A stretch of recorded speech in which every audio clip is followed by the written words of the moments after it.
Hello buddies, இன்னைக்கான recipe protein rich paneer and வீட்டில் இருக்க வெஜ்ஜீஸ் வச்சு பன்னீர் wrap தான் செய்ய போகிறோம். எப்படி செய்யலாம் பார்த்துடலாமா?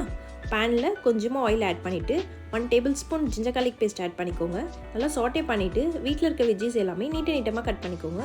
Onions, tomato, capsicum, carrot and cabbage எல்லாமே ஆட் பண்ணிட்டு சால்ட் ஆட் பண்ணிவிட்டு நல்லா சாட்டே பண்ணி 2 minutes வேகட்டும். அடிஷ்னலாக வெஜ்ஜீஸ் கூட சாட் மசாலா வேணும்னா ஆட் பண்ணிக்கலாம், அது ஆப்ஷனல் தான். ஒரு பவுலில் கட் பண்ணி வச்சுருக்க பன்னீர் க்யூப்ஸ், கரம் மசாலா, ஸ்பைசஸ் எல்லாமே ஆட் பண்ணி கொஞ்சமாக கர்ட் அண்ட் லைம் கொஞ்சமாக ஆட் பண்ணி நல்லா மிக்ஸ் பண்ணி ஒரு 5 minutes தனியாக எடுத்து வச்சிடலாம்.